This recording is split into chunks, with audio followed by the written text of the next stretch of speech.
भैया mutual fund industry के अंदर करीब अब 2500 म्यूचुअल फंड हो चुके हैं और सभी अपने आप को सर बढ़िया बताते हैं कि हम अच्छे हैं, हम अच्छे हैं।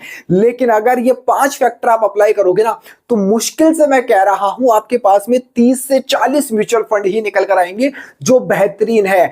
अब सवाल आता है कि 30 से 40 म्यूचुअल फंड्स कौन से हैं? तो ये 3 म्यूचुअल फंड आपको मैंने दिखा दिए, 3 म्यूचुअल फंड दिखाए, इनमें से बेहतर कौन सा हुआ? ये वाला। कैसे देखा हमने? ये 3 चीजें आपने अगर देख ली ना, ये 3 चीजें आपने देख ली तो ये चीज आप निकाल पाओगे, बेहतर तरीके से आप देख पाओगे। हेलो फ्रेंड्स, एक और बेहतरीन वीडियो में आप सभी का स्वागत है। आज इस वीडियो के अंदर हम बात करने वाले हैं म्यूचुअल फंड यानी एसआईपी इन्वेस्टमेंट की। अगर आपने म्यूचुअल फंड के अंदर एसआईपी कर रखी है या फिर आप करने की सोच रहे हैं तो भैया ये वाला वीडियो आप कंप्लीट देख लीजिएगा, क्योंकि मुझे नहीं लगता इस तरह का वीडियो कोई यूट्यूब के ऊपर आपको देखने को भी मिलने वाला है। क्योंकि आज हम ऐसे 5 फैक्टर की बात करने वाले हैं सर, जो देखे बिना आपको म्यूचुअल फंड के अंदर इन्वेस्टमेंट नहीं करना चाहिए। या फिर आपने एसआईपी कर रखी है, पहले से इन्वेस्टमेंट कर रखा है, तो सर बीच बीच के अंदर वो 5 फैक्टर भी आप देखते रहे ताकि आप लोगों का रिटर्न है वो अच्छा बनता रहे और सही डायरेक्शन के अंदर आपकी एसआईपी सर चलती रहे। अब ये 5 फैक्टर कौन से हैं कंप्लीट आपको इस वीडियो के अंदर देखने को मिलने वाला है, क्योंकि आप लोगों को पता है भैया म्यूचुअल फंड इंडस्ट्री के अंदर करीब अब 2500 म्यूचुअल फंड हो चुके हैं और सभी अपने आप को सर बढ़िया बताते हैं कि हम अच्छे हैं, हम अच्छे हैं। लेकिन अगर ये 5 फैक्टर आप अप्लाई करोगे ना तो मुश्किल से मैं कह रहा हूं आपके पास में 30 से 40 म्यूचुअल फंड ही निकल कर आएंगे जो बेहतरीन है। अब सवाल आता है कि 30 से 40 म्यूचुअल फंड्स कौन से हैं, कैसे देखा जाता है और क्या क्या चीजें आपको देखनी पड़ती है, क्योंकि ये कोई नहीं बताता भैया, कोई भी ब्रोकर नहीं बताएगा आपको, कोई भी म्यूचुअल फंड एडवाइजर नहीं बताने वाला है आपको। आज की वीडियो के अंदर आपको देखने को मिलने वाला है, इसलिए वीडियो को आप कंप्लीट देखना, एक एक चीज बारीकी से समझना। जो चीज समझ में नहीं आए कमेंट करके मेरे से आप तुरंत पूछ सकते हो, हर कमेंट का जवाब देने की मैं पूरी कोशिश करता हूं। तो चलिए अब हम वीडियो की शुरुआत करते हैं।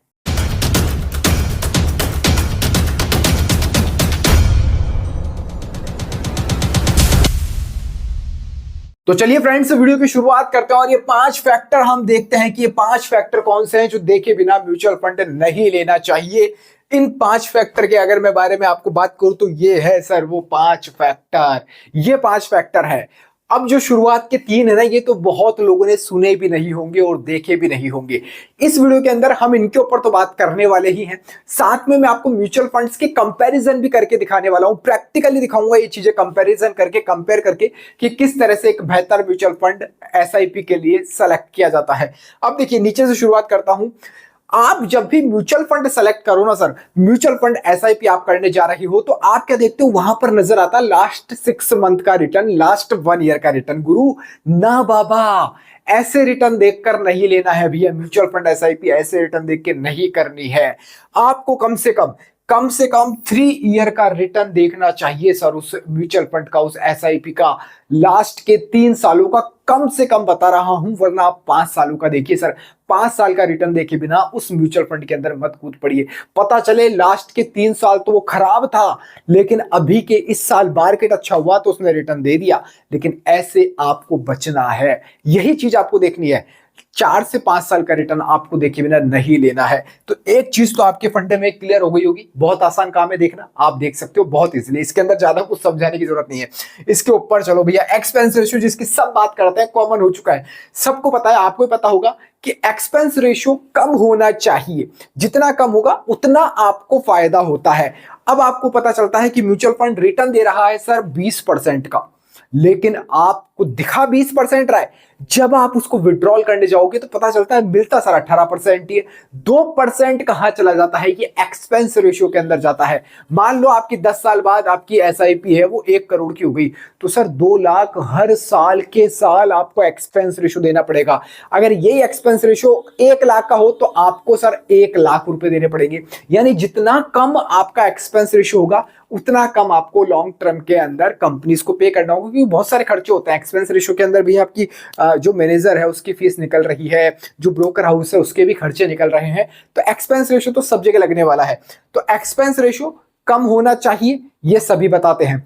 अब ये तीन चीजें क्या है सर? नहीं, ये तीन चीजों के बारे में आज हम बात करने वाले हैं। ये तीन चीजें आप देखे बिना भैया म्यूचुअल फंड नहीं लेना है, और आज के बाद तो गांठ बांध लो, नहीं लेनी है सर। ये तीन चीजें हम पहले देखेंगे, उसके बाद में हम म्यूचुअल फंड लेने वाले हैं, एसआईपी करने वाले हैं। चलिए अब बात करते हैं स्टैंडर्ड डिविएशन। ये क्या होता है स्टैंडर्ड डिविएशन? ये रेशियो कैसे देखा जाता है, प्रैक्टिकल भी मैं आपको बताने वाला हूं करके। अब ये स्टैंडर्ड डिविएशन क्या होता है इसके बारे में मैं आपको बताता हूं। देखिए, जब स्टैंडर्ड डिविएशन जितना ज्यादा होगा, जितना ज्यादा इसका रेशियो होगा, उतना आपके लिए सर अच्छा होगा। अच्छा कैसे होगा? ये वॉलेटिलिटी दिखाता है भैया। म्यूचुअल फंड के अंदर जब तक वॉलेटिलिटी नहीं होगी, आपको पता है आपका रिटर्न नहीं बनने वाला है। सही, तो स्टैंडर्ड डिविएशन अच्छा होना चाहिए, यानी उसकी वॉलेटिलिटी दिखाता है, वो उस एसआईपी यानी उस म्यूचुअल फंड की वॉलेटिलिटी को दर्शाता है स्टैंडर्ड डिविएशन। ये चीज अभी हम प्रैक्टिकल भी देखने वाले हैं। अब आता है भैया नाम शोर्टिनो रेशो का। ये क्या चीज है शोर्टिनो रेशो? सर शोर्टिनो रेशो बहुत काम की चीज है। ये भी सर ज्यादा होना चाहिए। ये ज्यादा कैसे होना चाहिए? अगर ये ज्यादा होगा, शोर्टिनो रेशो का मतलब है जब जब मार्केट के अंदर डाउनफॉल आएगा, मार्केट गिरेगा। आपको पता है अभी लास्ट 6 मंथ तक मार्केट की बहुत बुरी कंडीशन थी। कई म्यूचुअल फंड्स ने तो नेगेटिव रिटर्न दिए, कई क्या सबने ही नेगेटिव रिटर्न दिए थे मार्केट के अंदर, लेकिन कई अभी तक उबर नहीं पाए हैं। लेकिन आपके अगर म्यूचुअल फंड का शोर्टिनो रेशो अच्छा होगा, ध्यान से सुनिएगा, शोर्टिनो रेशो अच्छा होगा, बेहतर होगा, तो जो म्यूचुअल फंड जितना डाउन जाएगा उतनी जल्दी वो ग्रो भी करेगा। और पहली बात तो डाउन जाएगा ही नहीं उतना। अगर शोर्टिनो रेशो अच्छा है तो आपके म्यूचुअल फंड के डाउन जाने की प्रोबेबिलिटी बहुत कम है सर, बहुत कम है। पता चल रहा है वो जिस इंडेक्स को ट्रैक करता है वो इंडेक्स 10% डाउन है, लेकिन आपका म्यूचुअल फंड पता चल रहा है 15% डाउन चला गया, 20% डाउन चला गया, तो वो उसका शोर्टिनो रेशियो कम होगा। तो यहां पर शोर्टिनो रेशियो अच्छा होना चाहिए सर, बेहतर होना चाहिए, तो ही आप पकड़ में बने रहेंगे, अच्छे से आपके लिए बेनिफिट साबित होगा। तो ये चीज आपको समझ में आ गई। स्टैंडर्ड डिविएशन आपको समझ में आ गया, ज्यादा होना चाहिए, वॉलेटिलिटी को दर्शाता है। जितना अच्छा वॉलेटाइल होगा उतना अच्छा रिटर्न देगा लॉन्ग टर्म के अंदर। और लॉन्ग टर्म के अंदर ही तो मैं बार बार कह के वीडियो के अंदर थक चुका हूं, एसआईपी म्यूचुअल फंड भैया लॉन्ग टर्म का खेल है, लंबे समय का खेल है। अब आता है भैया शार्प रेशो।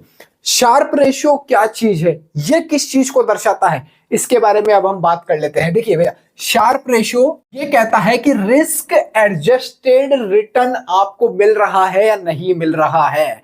अब ये क्या चीज है भैया?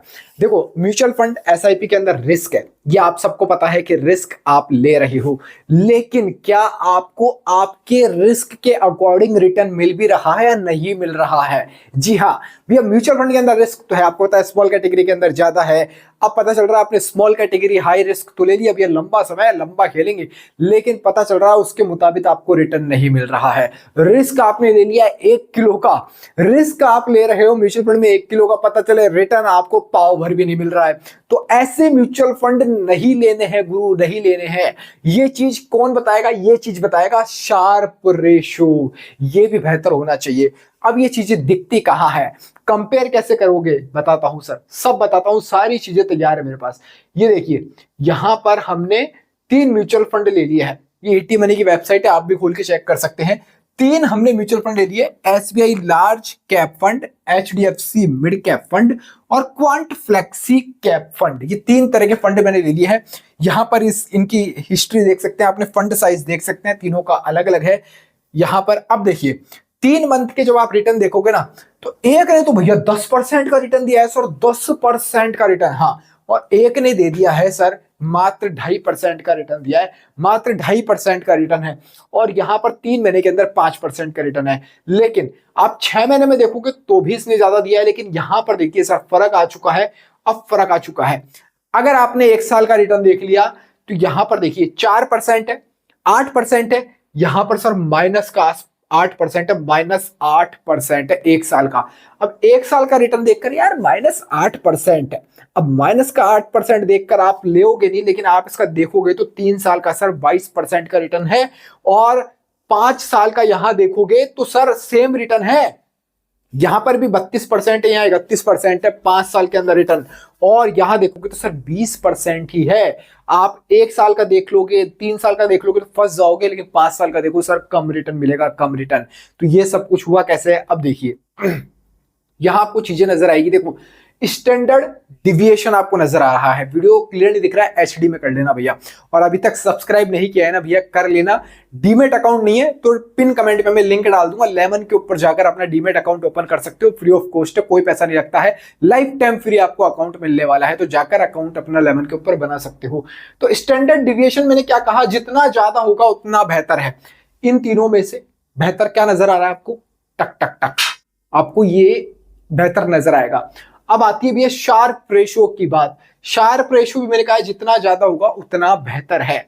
इसके बाद में बीटा को आप छोड़ दो, शॉर्टिनो जितना ज्यादा होगा उतना बढ़िया रहता है। अब आप देख लो शॉर्टिनो भी आप देख सकते हो इनका। तो ये तीन चीजें आप यहीं पर ही देख सकते हो। स्टैंडर्ड डिविएशन यानी वोलेटाइल दिखा रहा है, वॉलेटिलिटी को दिखा रहा है। सबसे ज्यादा फ्लेक्सी कैप के अंदर वॉलेटिलिटी है हमारी 16%, 16.75 यहाँ शो हो रही है।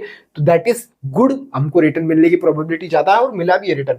यहाँ देखिए आप लॉन्ग टर्म के अंदर रिटर्न आपको 5 साल के अंदर मिलेगा भी, दिखेगा भी। शार्प ये अच्छा होना चाहिए, जितना हम रिस्क ले रहे हैं क्या हमको उतना रिटर्न भी मिल रहा है। यहां पर ये ज्यादा है क्योंकि यहां पर रिटर्न ज्यादा मिला होगा।